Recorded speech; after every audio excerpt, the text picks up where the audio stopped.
Good evening. Welcome to Northbeat. I'm Megan Roberts in Whitehorse. Victoria Gold's president and CEO says the company is done. That's after the Yukon government successfully asked a court to put the mining company into receivership yesterday. It comes more than a month after a heap leach failure at Victoria Gold's Eagle Gold Mine. The incident shut down mining and sent cyanide into nearby waterways. The company has faced difficulties ever since. Jackie Hong has our top story tonight. It's the end of the line for one of the Yukon's most prominent mining companies. Victoria Gold essentially doesn't exist anymore.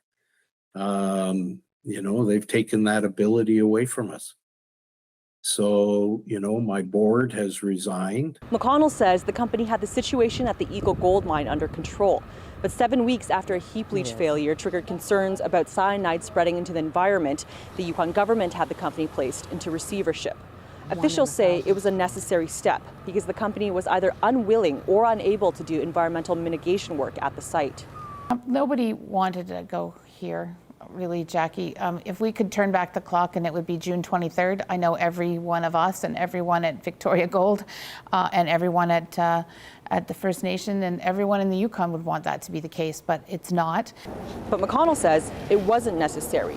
He claims the company had recently stabilized the heap leach pad and had water treatment systems in place. He believes Victoria Gold could have had the mine up and running again by next spring. But McConnell says he accepts that the receivership is the reality now. I go from being mad to being sad, but I've faced lots of challenges in my career, and we'll start a new adventure in a few months. McConnell says he and other members of the senior management team will stick around to ensure a smooth transition to the receiver on site. Teams from both sides are already at the Eagle Gold Mine starting that work. Jackie Hong, CBC News, Whitehorse. A crisis. That is what the president of the Yukon Medical Association is calling the state of the territory's healthcare system. In an open letter to government officials, Dr. Alex Komet says change is urgently needed. Maria Tobin has more. Yukoners need all hands on deck for the sake of their health, says Dr. Komet in his letter to political leaders, putting an emphasis on the lack of family doctors, inadequate infrastructure for surgical services, and long wait lists, ongoing issues at Whitehorse General that healthcare workers are calling a nightmare. So the call is on them to say, please recognize the problem that we see. Please hear our voice that right now feels like it's going into a void, and please do everything you can in whatever your role is and in every conversation you have to focus on the common goal. That's the only healthy way we get out of this. In response, Minister of Health and Social Services Tracy Ann McPhee says the new health authority will benefit the system, claiming the Yukon government has put healthcare at the top of their priority list when it comes to funding. Learning from the implementation of health authorities in other places, and we have taken those steps to build in, like a Health Authority Act that was just passed in the spring here, so that successive governments may not go backwards, may not change things for political reasons or for other party reasons. McPhee says the new Health Authority Act will eliminate politics from the system, and none of the issues raised by the Health Association are an overnight fix. Maria Tobin, CBC News, Whitehorse. The Northwest Territories government is holding discussions with Northern Health BC. They're looking at expanding medical services available to NWT residents in the province. This is something people in Fort Liard have been calling for months. Luke Carroll reports. Fort Nelson, BC has a hospital with labs, basic obstetrics, and addiction services. It's also only about a 2-hour drive from Fort Liard. But Fort Liard residents are reliant on Yellowknife, a 10-hour drive away. Shane Thompson is the MLA for Nahende. He's been speaking with the NWT health minister about this. Thompson says an important part of the negotiations is being able to share medical records. The biggest issue is to be able to, if you go to Fort Nelson, to be able to make sure when you come back to Fort Liard or you have to do medical to Yellowknife that they have the records.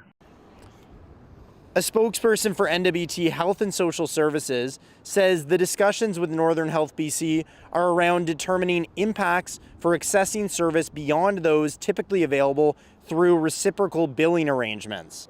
Reciprocal billing arrangements are when someone gets treatment in a province or territory they don't live in. But patients only get reimbursed for medically required services, so something like an emergency. But under this new arrangement, patients could get access to care for non-emergency things like physio or regular examinations. Luke Carroll, CBC News, Yellowknife. The head of Yellowknife's Salvation Army says only a third of the clients who use his organization's services could move into housing and take care of themselves. Tony Burchett's comments come as the NWT considers ways to make housing a fundamental right. The NWT Legislative Assembly's Standing Committee on Social Affairs is discussing the issue this week, and Burchett will be appearing tomorrow. He says providing housing for Yellowknife's homeless population is not as simple as just finding someone a place to stay. Needs to be a lot of things taken into consideration before we just take them and plank them into an apartment or a room and say, okay, you're free to go. A lot of these folks need a lot of support for mental health, for addictions, for abuse, everything else. So we just want to make sure that this the whole idea of housing as a human right is looked at in a broader spectrum than just we need to ensure that there's a house for somebody or housing for somebody. Burchett says he'll talk to the committee tomorrow about what housing can look like for vulnerable populations. He says it would be great if there were 1,000 housing units available in Yellowknife right now. But he says those units would need support services in order for people to succeed. It's day 3 of the trial for a man accused of sexually assaulting a 15-year-old girl in Yellowknife. A warning, some of the following details may be distressing. On the stand today, John Robson claimed he didn't know the victim's age when they had sex in 2022. His lawyer argued there was no specific checklist Robson could have followed to verify the girl's age, and that the Crown needs to prove he did not take adequate steps to confirm how old she was. The prosecution argued there were several red flags during Robson's interaction with the victim, and that he didn't do his due diligence to confirm her age. The judge is expected to deliver his verdict tomorrow. The housing market remains tight in the north and across the country. One small town in Saskatchewan is offering a bold new incentive to entice newcomers to move there. $30,000 to anyone who wants to build a house in the community. Alexander Silberman explains. Tiny Moosomin, Saskatchewan is booming. Growing so quickly, the town is preparing for its population to nearly double. So it's trying a unique strategy to build more housing, giving $30,000 to anyone who builds a home. Any type of housing qualifies. It doesn't matter if it's a single-family home, a basement suite, or apartments. And if it's multi-unit, the builder gets $8,000 for each additional door. The town got its funding from the federal government's Housing Accelerator Fund to try and keep up with its growing population. We've got a lot happening, and the one thing that's been holding us back lately has been the lack of housing. So we've got people trying to bring new employees in, and there's just no place for them to live. Moosomin has a diverse economy. There's manufacturing, natural resources nearby like potash, and lots of local businesses opening up. People here say there's no shortage of work. The town has also drawn a lot of newcomers to Canada in recent years, including dozens of families from Ukraine and the Philippines. It is a huge sense of community here. People are so helpful to each other. There's no problem that we can fix. We want to build a playground, we're going to build a playground. The Filipino community wants to build a basketball court, they're going to build that. Moosomin is trying to do everything right to be a small town that keeps growing. It's working with all levels of government, opening a new water treatment plant, a daycare, and looking into other housing incentive programs, all part of a plan to keep growing steadily into the future. Alexander Silberman, CBC News, Moosomin, Saskatchewan. The town of Jasper will reopen tomorrow to residents only. It wasn't originally planning to keep out tourists and visitors, but there are concerns about privacy. So now people who are not residents will be directed to drive through the park without stopping. Madeline Cummings tells us more. Only residents will be allowed to enter Jasper on the very first day of the re-entry. On Monday, officials said that despite there being little services available in town, visitors wouldn't be turned away. But following some negative feedback from residents, officials have changed the strategy. We have heard, and Incident Command certainly has heard, from residents who are very concerned about privacy issues and dealing with their re-entry, a private venue, so that they can take the time and the space that they need. Residents will be given re-entry guides when they enter the park, and unless people declare themselves to be residents of Jasper or show their Parks Canada issued parking pass, they will be told to keep driving down the highway. Residents are also being warned about what they will see when they visit Jasper for the first time in weeks. Returning to Jasper will be emotional and daunting at times. Many have faced significant losses, homes, businesses, and livelihoods. The fabric of our community has changed, and some of our neighbors may not be able to return right away. The town has a guide online advising residents what to bring and how to prepare for this safely. One thing officials are urging residents to do is to bring along N95 masks because there can be overwhelming smells in town. In some areas, it has more of an acrid acidic smell that you would get sort of with burning plastics. In other areas, it's more just the dust you would get from an older campfire. So there's a number of various smells, and depending on what the weather is like on the day, if it's a hotter, drier day, there's more dust blowing around, the smell will be more profound.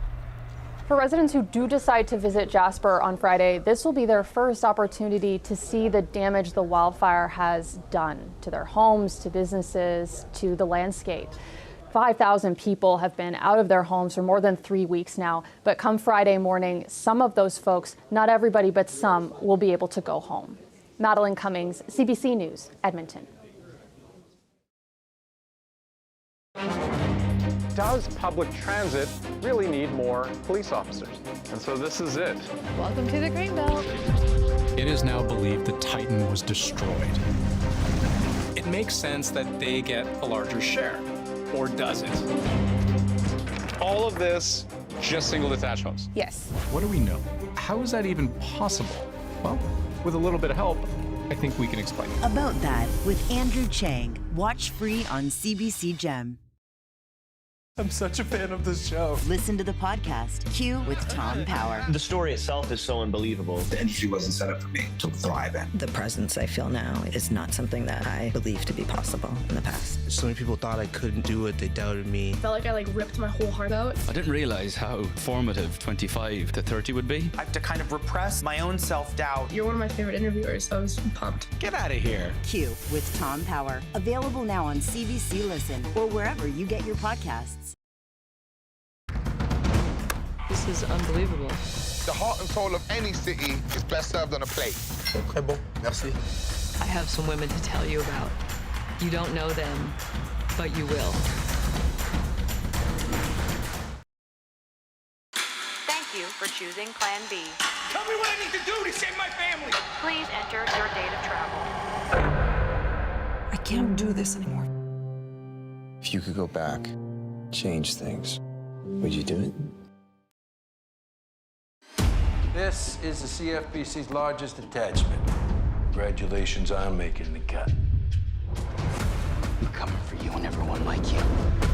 This job has one rule: follow orders. People dream of seeing the world, but I'm here to eat it. I genuinely love you. I'm here to show you the 12 dishes that define the city. Très bon. Merci.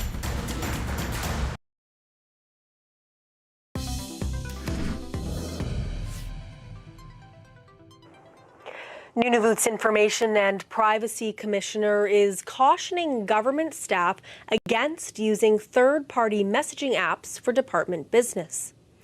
Graham Steele says he's seen evidence of sensitive work matters being discussed on WhatsApp within the Education Department.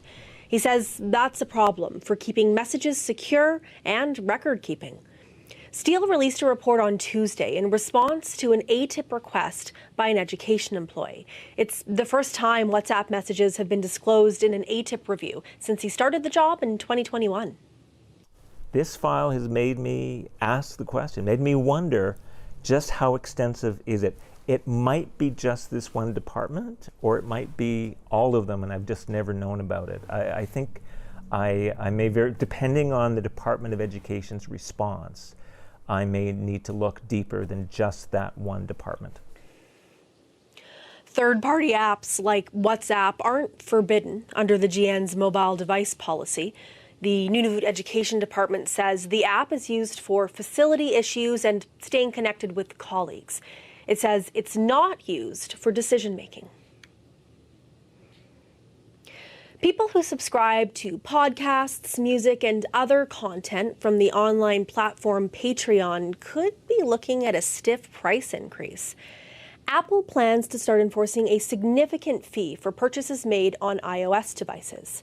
Patreon is recommending content creators pass that expense on to subscribers. Anis Haidari reports. Tech giant Apple wants a share of the monthly fees subscribers pay to content creators using an app called Patreon. Apple's demand, 30%. I might have a bunch of people who are coming to me through the Apple app, which means I'll have to raise my rates to be able to compensate for that difference, because now Apple's going to be taking a cut of that Patreon. The fee applies to in-app purchases as of November 4th. Patreon says payments for existing memberships aren't affected.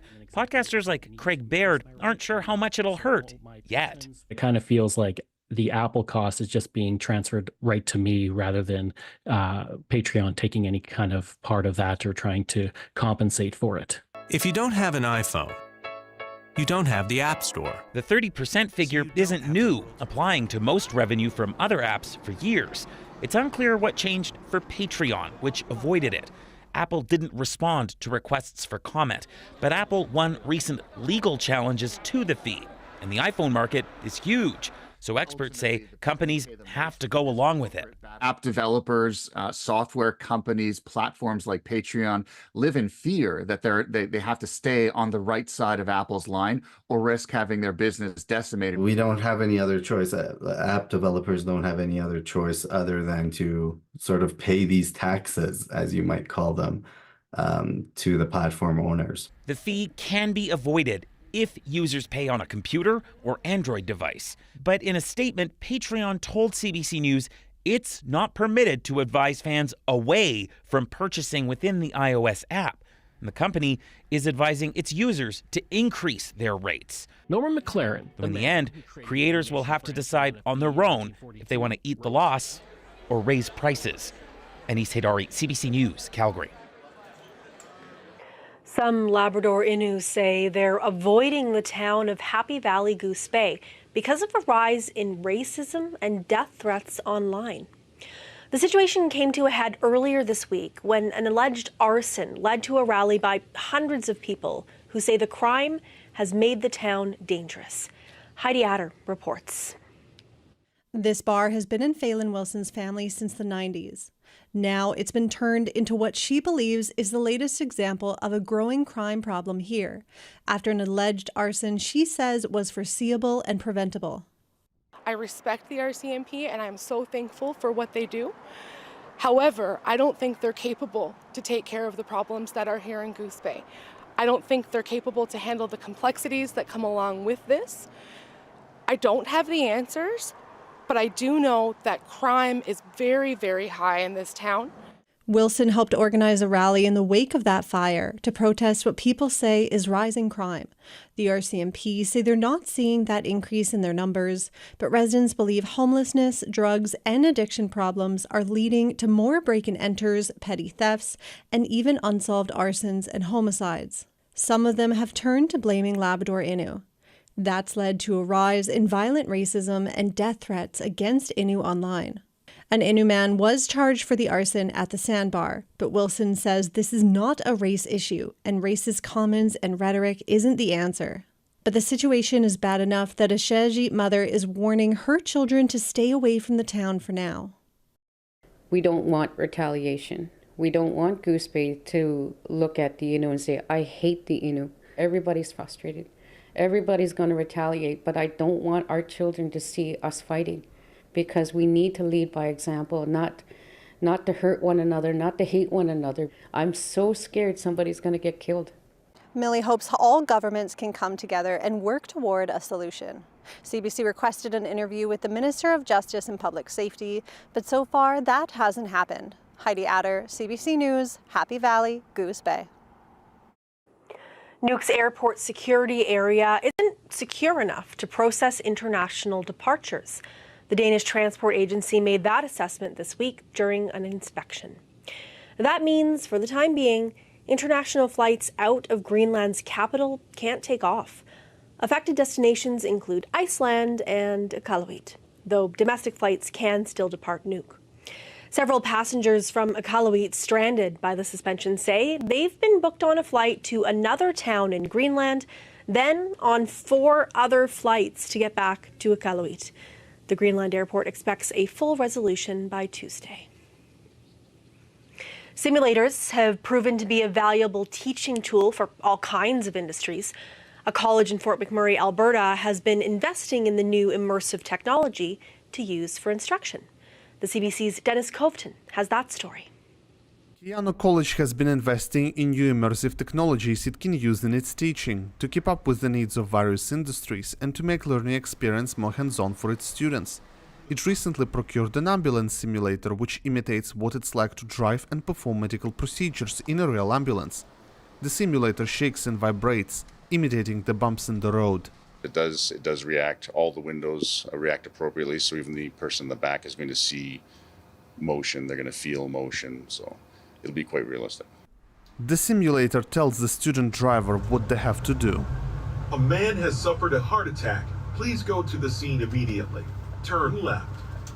Dagan says the simulator will give students an extra opportunity to learn before they have to do it for real. The safety aspect, the realism aspect of it, and just giving that so that when the students approach their practicums, they actually have a true feel of what it is what it's like to work around an actual unit. Earlier this year, the college opened an esports arena. It's not all for entertainment. We offer a esports concentration within the business administration program. It covers all the core concepts and lessons that you'd expect with a business administration course, but it takes a spin to make it more coordinated through esports and the gaming industry. In the near future, for sure, we'll have definitely a broadcasting studio just to commentate for the county esports. The college also has haul truck simulators which use maps of the actual mining sites in the Wood Buffalo region. They're designed to help students get used to operating an enormous vehicle. Can I do it without crashing? No. These simulators are from 10 to about 5 years old. They're beyond their life cycle with the hardware. So what we've done is had to get upgrades regularly, and we have some new upgrades coming again. The new hardware has already arrived at Keanu and is waiting to be installed. But even the older version gives some idea how to drive these wheeled monsters. Dennis Coveton, CBC News, Fort McMurray. Pictures captured by a Nunavut photographer are now on display at the National Gallery in Ottawa. Jimmy Manning started taking photographs in 1968 of life in the hamlet of Kingite. He drew inspiration from his grandfather, Peter Petziolak, a self-taught photographer. It made me think that maybe someday they're going to be important for the history of Inuit in South Baffin area because a lot of them was to do with skin sewing, clothing, and they have differences from like high Arctic or Western Arctic. 4 of Manning's photographs featuring ice fractures, ships, and tea are being displayed in Ottawa until December 15th. Also at the National Gallery this year, art from Kudjuak Stuckalik Partridge. She's one of the finalists of the 2024 Soi Art Award. The National Award is meant to recognize contemporary artists. Each shortlisted artist wins $25,000. Partridge is an interdisciplinary artist. She makes sculptures based on Inuit clothing and beadwork, and she also does photography.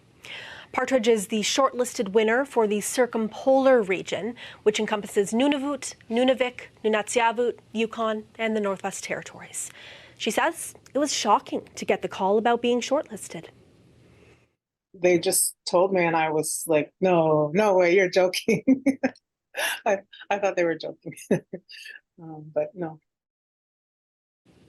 Partridge hopes Inuit will be proud of her, especially people from Nunavik. The final winner of the Soi Art Award will be announced in November, and that person will receive $100,000. Now, let's take a look at the weather.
And that is Northbeat for tonight. For news anytime, go to cbc.ca/north. Thank you for watching. I'm Megan Roberts. Have a good night.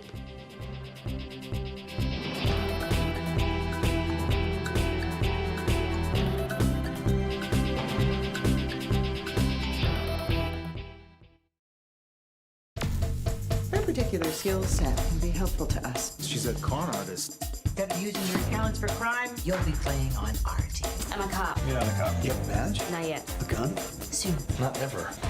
I need to get off that boat and back to being a full-time detective. And you need to stay out of prison. The best way we do that is to keep our heads down and do as we're told. 90,000. 90,000. The department will cover it, right? No, they won't.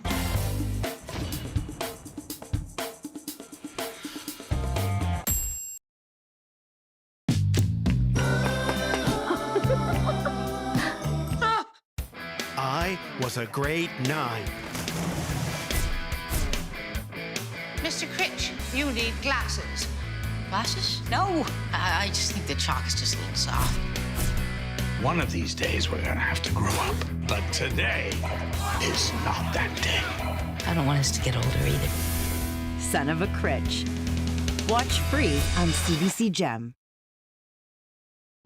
Sipping on a bit of Henny. Can I get a little Remy? Feeling heavy, chilling but I'm feeling ready. Pulled up in a big old Chevy. Dance floor stops and Miguel them drops. Queen with the locks and the crown on top. Feet in a box, never sound on pops. If it ain't the Henny, give me crown on rocks. People dream of seeing the world, but I'm here to eat it. I genuinely love you. I'm here to show you the 12 dishes that define the sea. Très bon. Merci. News you can trust, when you want, where you want. Download the free CBC News app. We fought our way through Italy and then headed for Amsterdam, sweeping for Germans along the way. Our worst fear was to catch a bullet in these last hours of the war. I was 15 when the Nazis invaded the Netherlands. More than 100,000 Dutch Jews never came home. Our men were put into forced labor. By 1945, we were starving.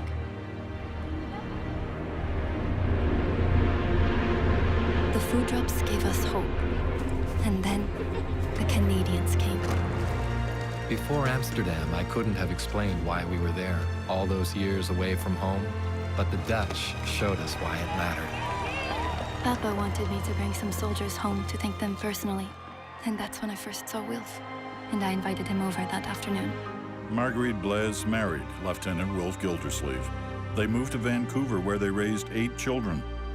Today, the Dutch still remember the Canadians who liberated them.